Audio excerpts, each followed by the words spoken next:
आज पुण्यश्लोक अहिल्यादेवी होळकर या तिकडचं जरा साऊंड बंद करायला लावा ना गाण्याचा. पुण्यश्लोक अहिल्यादेवी होळकर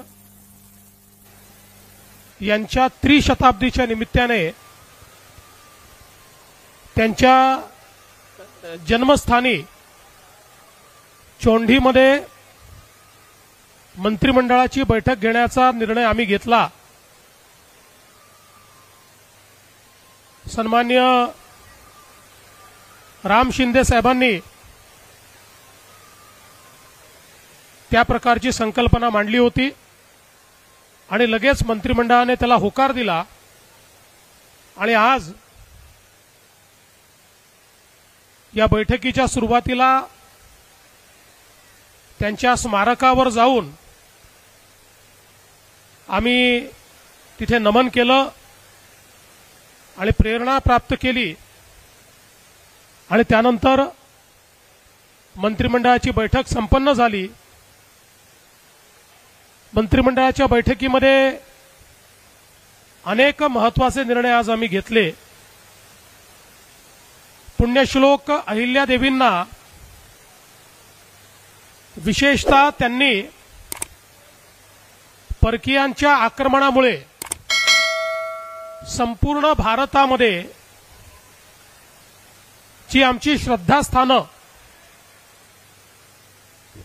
त्या ठिकाणी नष्ट करण्यात आली होती त्याचं पुनरुज्जीवन करण्याचं काम हे अहिल्या मातांनी केलं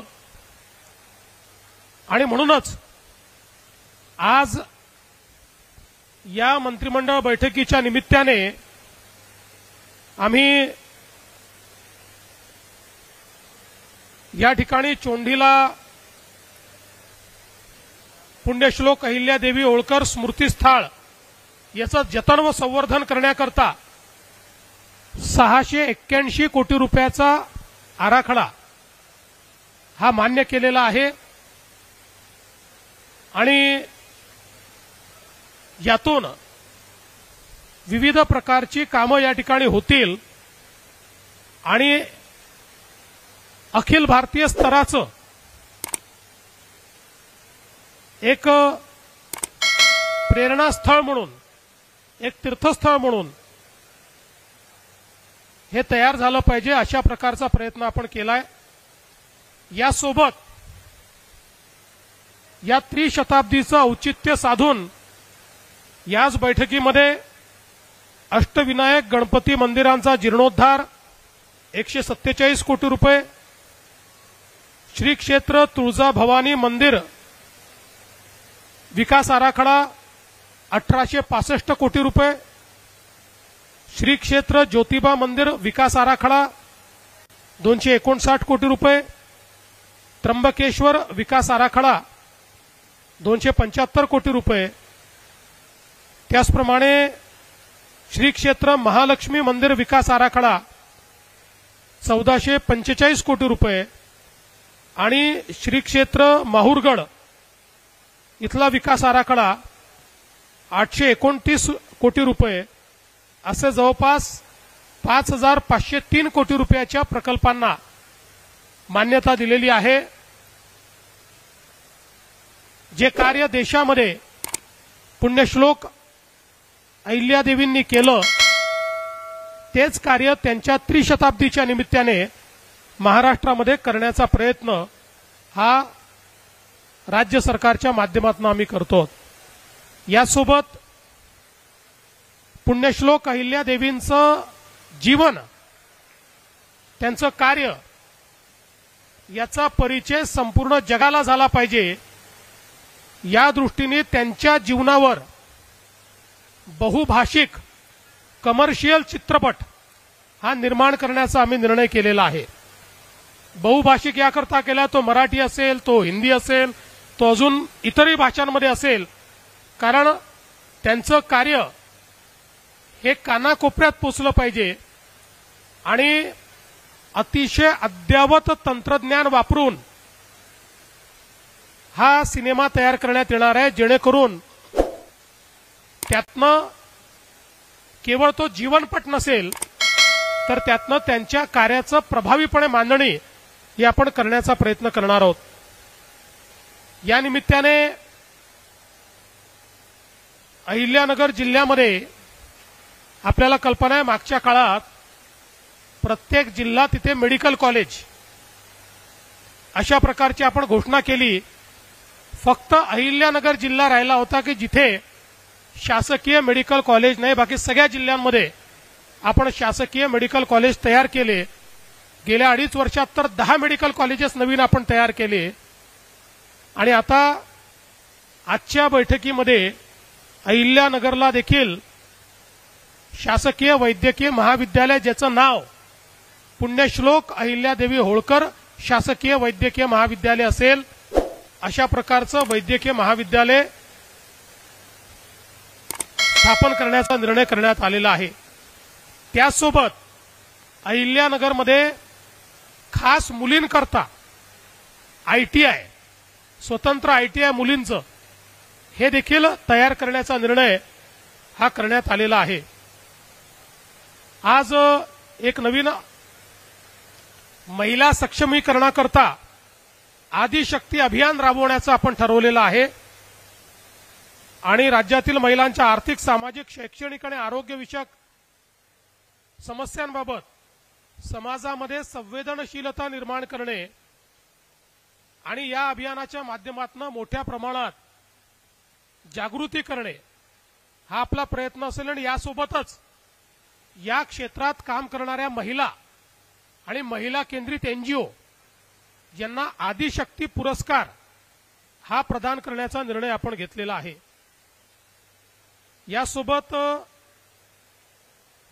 मागच्या काळामध्ये आपण निर्णय केला होता की धनगर समाजातील विद्यार्थ्यांना इंग्रजी माध्यमाच्या नामांकित शाळांमध्ये प्रवेश द्यायचा.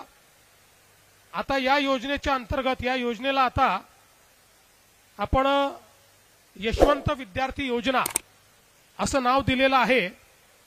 आणि 10,000 विद्यार्थी आता आपण नामांकित शाळांमध्ये शिकवणार आहोत.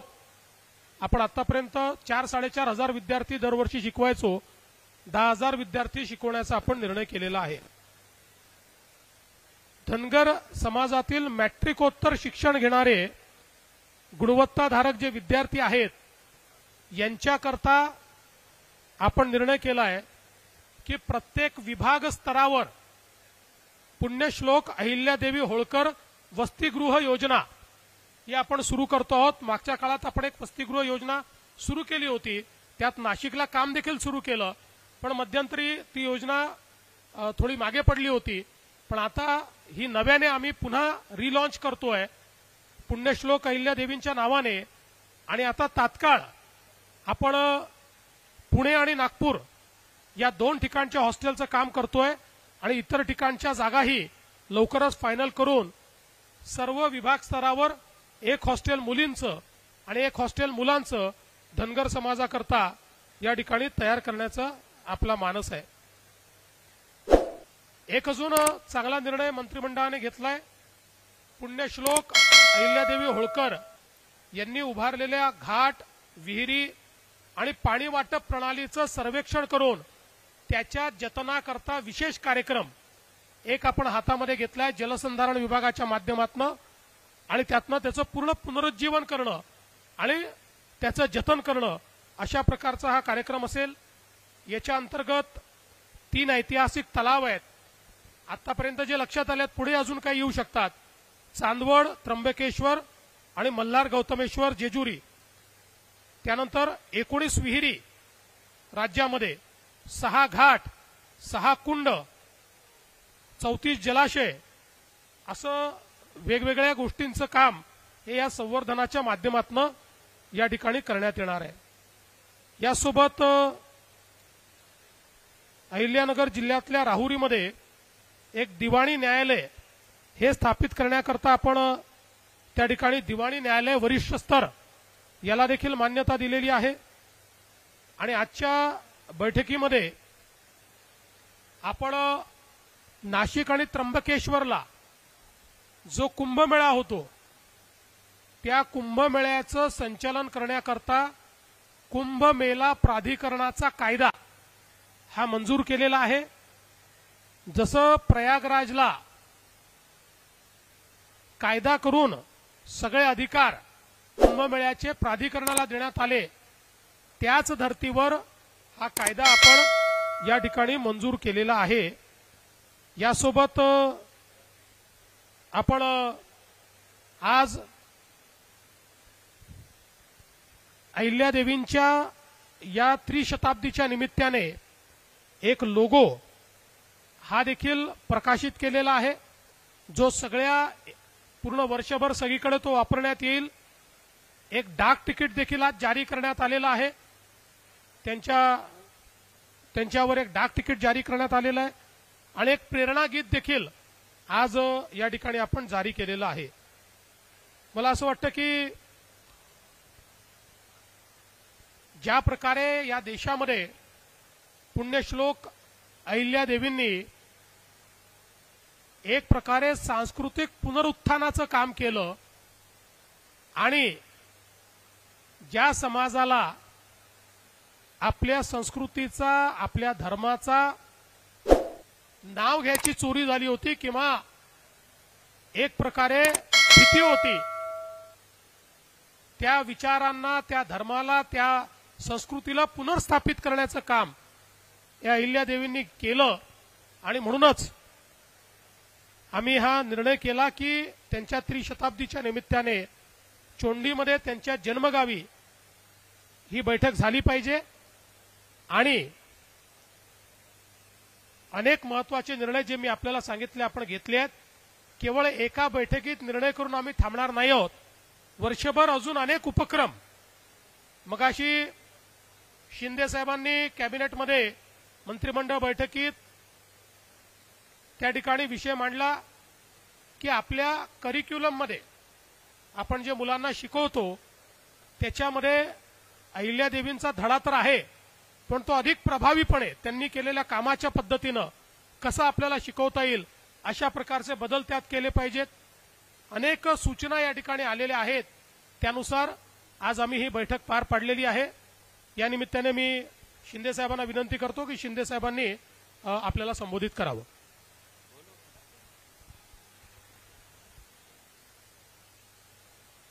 पुण्यश्लोक अहिल्यादेवी होळकर यांच्या त्रिशताब्दी 300व्या जयंतीचं औचित्य साधून आज चोंडीमध्ये त्यांच्या जन्मगावी आज आम्ही मुख्यमंत्री, आमचे अजितदादा, सर्व मंत्रिमंडळ या ठिकाणी कॅबिनेट बैठकीसाठी आलो आणि या 300व्या जयंतीनिमित्त मी अहिल्यादेवी होळकर यांना विनम्र अभिवादन करतो, त्यांना मानवंदना देतो आणि त्यांना कोटी कोटी प्रणाम करतो।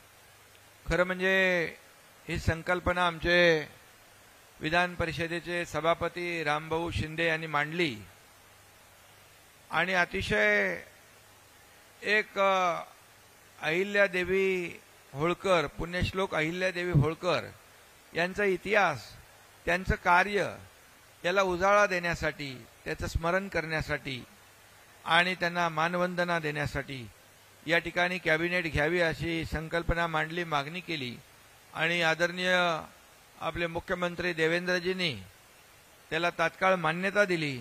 त्याबद्दल मी मुख्यमंत्री महोदयांचं मनापासून अभिनंदन करतो आणि रामभाऊंना देखील धन्यवाद देतो।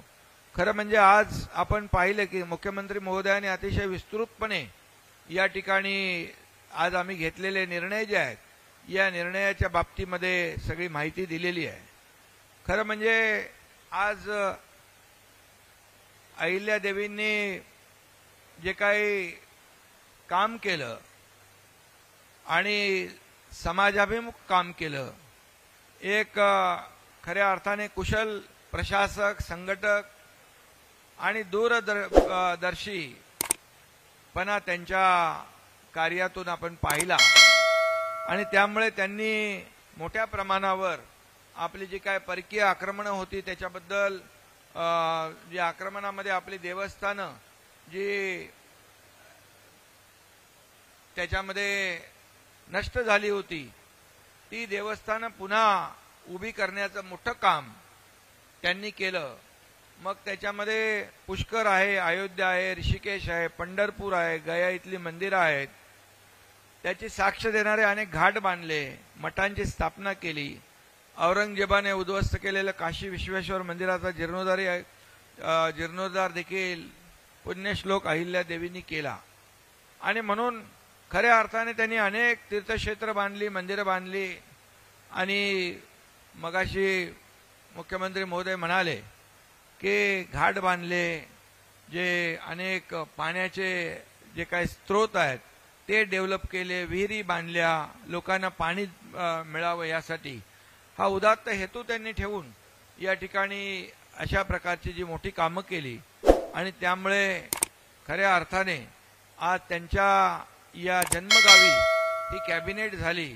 आणि त्यामध्ये त्यांचा जो उद्देश होता की यामध्ये देवस्थानांचं पुनर्जीवन, जीर्णोद्धार, आणि यासाठी आमच्या मंत्रिमंडळाने आज जे काही पुण्यश्लोक अहिल्यादेवी होळकरांचं स्मृतीस्थळाचं जतन, संवर्धन, आणि मग बाकी तर आपल्याला मुख्यमंत्री महोदयांनी ते देवस्थान अष्टविनायक आहे, तुळजाभवानी आहे, ज्योतिबा मंदिर आहे, त्र्यंबकेश्वर, महालक्ष्मी, माहूरगड, या सगळ्याच देवस्थानांसाठी त्याचं जतन आणि संवर्धन करण्यासाठी तब्बल 5,500 कोटींचा या ठिकाणी त्याची तरतूदही केली. आणि त्याप्रमाणे त्याचा विकास आराखडा आणि सगळ्या गोष्टीला मान्यता दिली. आणि त्याचबरोबर पुण्यश्लोक अहिल्यादेवी होळकर यांच्या त्रिशताब्दी जयंतीनिमित्त लोककल्याणकारी निर्णय घेण्यासाठी ऐतिहासिक जलसंपत्तीचं जतन करण्याचा देखील आपण निर्णय घेतला जलसंधारण विभागाच्या माध्यमातून. त्याचबरोबर भटक्या जमाती क वर्गातील धनगर समाजातील मॅट्रिकोत्तर शिक्षण घेणाऱ्या गुणवत्ताधारक विद्यार्थ्यांसाठी महसूल विभागाच्या मुख्यालयाच्या ठिकाणी वसतिगृह बांधणं याचाही निर्णय आपण घेतला. आणि या निर्णय हा अगोदर निर्णय झाला, पण याला आपण नाव दिलं योजनेला पुण्यश्लोक अहिल्यादेवी होळकर वसतिगृह. आणि त्यामुळे त्याचबरोबर मगाशी मुख्यमंत्री म्हणाले इंग्रजी माध्यमाच्या शाळा ज्या आहेत या धनगर समाजाच्या मुलांना चांगलं शिक्षण घेता यावं, नामांकित शाळांमध्ये त्यांना प्रवेश घेता यावा, त्यांचा शैक्षणिक दर्जा उंचावला जावा, यासाठी त्या जी काही योजना आहे त्या योजनेचं नाव देखील राजे यशवंतराव होळकर असं या ठिकाणी देण्याचा निर्णय इंग्रजी माध्यम निवासी शिक्षण योजना असं दिलं. आणि याचा परिपाक म्हणजे आता झालेल्या केंद्रीय लोकसेवा आयोगाच्या परीक्षेत कोल्हापूर जिल्ह्यातल्या कागल येथे एक मेंढपाळाचा मुलगा आपला बिरुदेव ढोणे हा रँक 551 क्रमांकाने उत्तीर्ण झाला. हा देखील रामभाऊ आपल्याला सगळ्यांना अभिमान आहे. आणि म्हणून यासाठी आपण जे काही त्यांचं कार्य पुण्यश्लोक अहिल्यादेवींचं आहे त्याचं स्मरण करणं, ते पुढच्या पिढीपर्यंत पोहोचवणं, हा इतिहास आपण तरुण पिढीला ऊर्जा आणि प्रेरणा देणारा ठरावा, यासाठी आजची कॅबिनेट खूप महत्वाची होती. मेडिकल कॉलेजचा देखील आपण निर्णय या ठिकाणी घेतला. अहिल्यादेवींवर बहुभाषिक चित्रपटाच्या बाबतीमध्ये सांगितलं की बहुभाषिक चित्रपटाच्या माध्यमातून संपूर्ण देशभरात त्यांचं काम होतं. आणि म्हणून सगळ्यांनाच त्यांचा इतिहास कळावा, त्यांच्या कार्याची महती कळावी, आणि तरुण पिढी, नवीन पिढी, मुलांना, विद्यार्थ्यांना सगळ्यांनाच एक त्यांचे जे काही कार्य आहे त्याचं स्मरण आणि जतन करता यावं, यासाठी हा निर्णय देखील घेतला.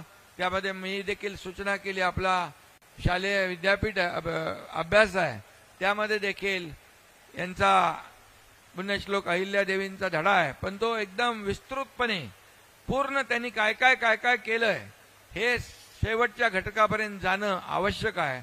आणि शालेय शिक्षण विभागाने देखील शालेय अभ्यासक्रमामध्ये विस्तृतपणे त्यांचा इतिहास या ठिकाणी घ्यावा अभ्यासक्रमामध्ये, आणि संपूर्ण जगाला त्यांचा इतिहास कळावा.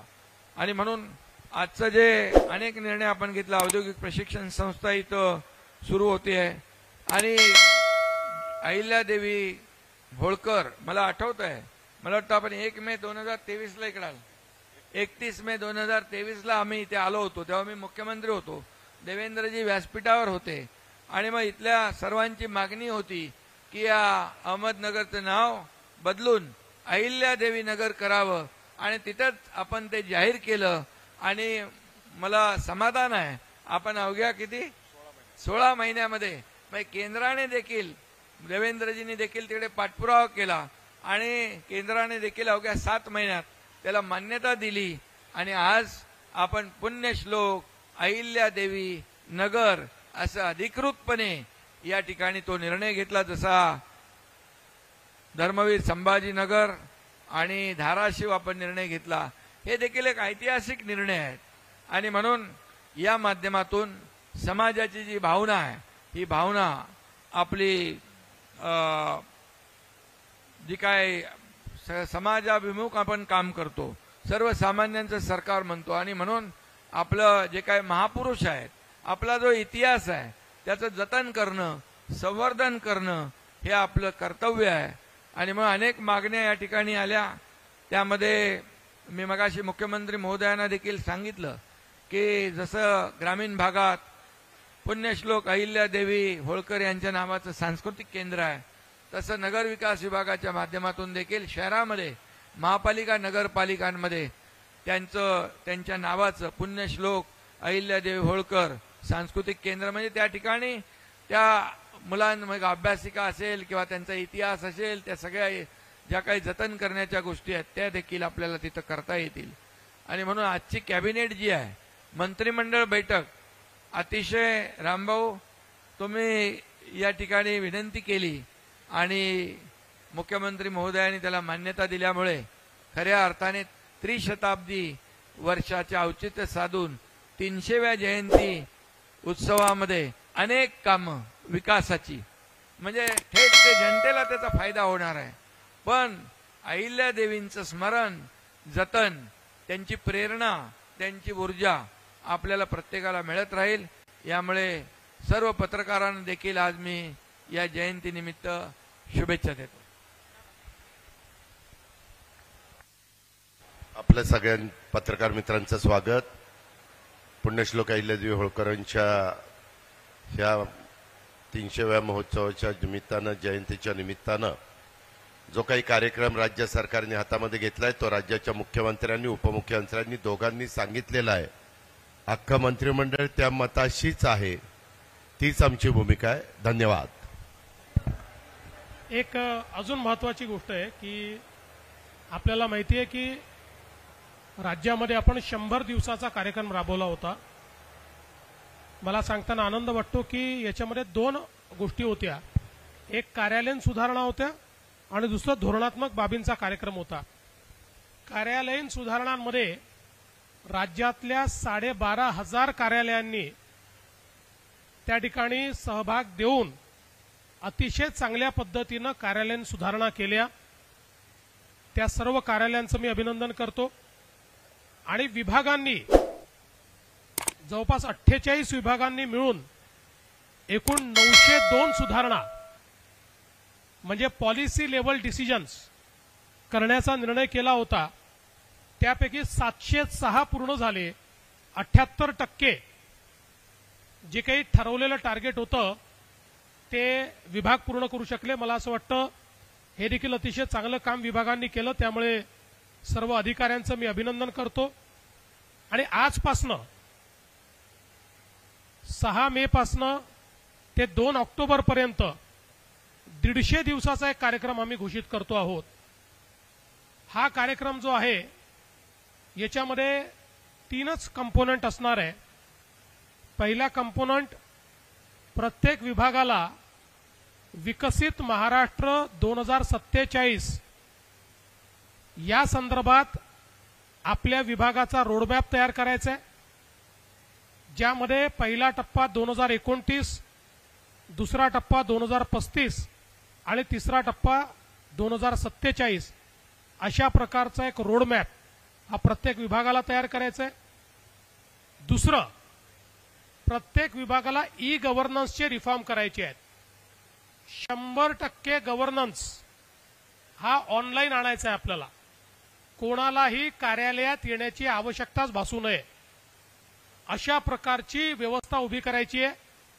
त्या दृष्टीनं गव्हर्नन्स रिफॉर्म्स हा दुसरा टप्पा आहे. आणि तिसरा इनिशिएटिव्ह त्यातला आहे तो म्हणजे सेवा विषयक प्रशासकीय सुधारणा. अशा 3 गोष्टींवर 150 दिवस काम करायचंय. सविस्तरपणे या सगळ्या गोष्टींमध्ये काय काय करायचंय याची माहिती 7 तारखेला ज्यावेळेस 100 दिवसाचं पुरस्कार वितरण ठेवलंय त्या दिवशी मी विभागांना आणि मंत्रिमंडळासमोर ती मांडणार आहे. आणि मला विश्वास आहे की या 150 दिवसांमध्ये या 3 बाबी केल्यानंतर खूप मोठ्या प्रमाणात प्रशासन लोकाभिमुख झालेलं, गतिशील झालेलं आणि अकाउंटेबल अशा प्रकारचं आपल्याला पाहायला मिळेल. त्यामुळे आज या चोंडीच्या भूमीतून, कारण या ठिकाणी पुण्यश्लोक अहिल्यादेवी होळकर यांना उत्तम प्रशासक म्हणून मानलं जायचं, म्हणून आज हा 150 दिवसाचा कार्यक्रम या ठिकाणून मी घोषित करतो आहे, जो 2 ऑक्टोबरला गांधीजींच्या प्रेरणेने त्या दिवशी आपण त्याचा निकाल घोषित करू. धन्यवाद.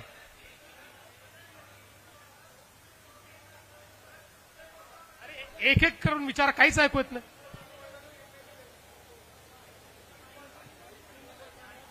अरे यांना काहीतरी कोणाला माईक दे, तिकडे दे माईक दे. चल. सर, सुप्रीम कोर्टाने, आम्हाला अतिशय आनंद आहे की सुप्रीम कोर्टाने, सर्वोच्च न्यायालयाने 4 महिन्यामध्ये स्थानिक स्वराज्य संस्थेचा निवडणुका घेण्याच्या संदर्भात त्या ठिकाणी आम्हाला परवानगी दिली, आदेशित केलं. सर्वोच्च न्यायालयाच्या निर्णयाचं आम्ही मनापासून स्वागत करतो आणि आम्ही निवडणूक आयोगाला विनंती करणार आहोत की निवडणूक आयोगाने तात्काळ या संदर्भात सगळी तयारी करावी. एक अजून महत्वाची गोष्ट आहे की निवडणूक आयोगाने एक अजून आमची मागणी जी आहे ती मान्य केलेली आहे. ओबीसी आरक्षणाच्या संदर्भात बाठिया आयोगाच्या पूर्वीची स्थिती असणार आहे. त्यामुळे या निवडणुकांमध्ये ओबीसीचं पूर्ण आरक्षण हे देखील लागू असणार आहे. मला असं वाटतं याचं देखील मी आम्ही अतिशय मनापासून स्वागत करतो. सर, देशात मॉक ड्रिल होणार आहे उद्याला. राज्यामध्ये उद्याला मॉक ड्रिल होणार आहे का? कुठे कुठे होणार, कशा प्रकारे होणार आणि काय नेमकी परिस्थिती आहे, काय नेमकं? केंद्र सरकारने सगळ्या राज्यांना मॉक ड्रिलच्या सूचना दिलेल्या आहेत. ही मॉक ड्रिल कुठे करायची आणि कशी करायची या संदर्भात आज सकाळी 10:30 वाजता केंद्रीय गृह सचिवांनी सर्व राज्याच्या प्रमुखांशी चर्चा केलेली आहे. त्याचप्रमाणे महाराष्ट्रात देखील त्याचा प्लॅन झालेला आहे. तशा प्रकारची मॉक ड्रिल ही करण्यात येणार आहे. मला असं वाटतं की अशा प्रकारच्या मॉक ड्रिलचे खूप जास्त डिटेल जर आपण सांगितले तर मग ती ड्रिल कशी राहील? सगळ्याच गोष्टी माहिती असल्या तर ती मॉक ड्रिल कशी होईल? आणि म्हणून मला असं वाटतं एवढा पुरे आहे की महाराष्ट्रात ही मॉक ड्रिल होणार आहे. सर, जलजीवन सर पाणी टंचाईबद्दल सर जलजीवन मिशनची जी कामं आहेत, काही कंत्राटदारांनी अर्धवट कामं ठेवलेली आहेत. लोकशाहीने या संदर्भात यवतमाळमधील भीषण वास्तव समोर आणलंय. महिलांना पाणी टंचाईसाठी वणवण करावी लागते. अहिल्यानगरमध्ये सुद्धा तीच परिस्थिती आहे. या कामांच्या बाबतीमध्ये काय आदेश दिले येतील? यापूर्वीच या संदर्भात मी सांगितलेलं आहे. मंत्रिमंडळात याची चर्चा झाली. त्यानुसार ज्या योजना अर्ध्या राहिलेल्या आहेत त्याचं नव्याने एस्टिमेट तयार करणे, त्याला फेर प्रशासकीय मान्यता घेणे आणि त्या योजना पूर्ण करणे याला प्राधान्य देण्यात येणार आहे. सर, निवडणूक आयोगाच्या बाबतीत तुम्ही सगळं तूच विचारशील तर बाकीच्यांना एक शेवटचं सर 4 महिने पावसाळ्याचे आहेत. तुम्ही ज्या प्रकारे स्थानिक स्वराज्य संस्थांच्या निवडणुका सांगत आहात, स्थानिक स्वराज्य संस्थेच्या निवडणुकीत महायुती एकत्रित असेल. काही एखाद्या ठिकाणी एखादा वेगळा निर्णय स्थानिक स्तरावर होऊ शकतो, पण ओव्हरऑल पॉलिसी म्हणून महायुती एकत्रित लढेल. दुसरा विषय दुसरा एक विषय असा आहे की तुम्ही आज पहिल्यांदा स्वातंत्र्यानंतर ग्रामीण भागामध्ये मंत्रिमंडळ मीटिंग होतीये आज या निमित्ताने अहिल्यानगर जिल्ह्यावर विकासाचा वर्षाव झालेला आहे. अशा पद्धतीने तुम्ही इथून पुढे अन्य कुठं ग्रामीण भागात मिटिंग घेणार का? म्हणजे सरकार आपल्या दारी असं होणार का? आम्ही मुंबईत बसूनही विकासाचा वर्षाव करू शकतो. त्यामुळे रेग्युलर बैठका मुंबईतच होतील. पण अहिल्यादेवीची त्रिशताब्दी हा एक अत्यंत महत्वपूर्ण अशा प्रकारचा पर्व आहे, म्हणून या ठिकाणी आपण घेतली आहे. यापुढे कुठे अशा प्रकारचा एखादा पर्व असेल तर घेतली जाईल. चला, थँक्यू, धन्यवाद.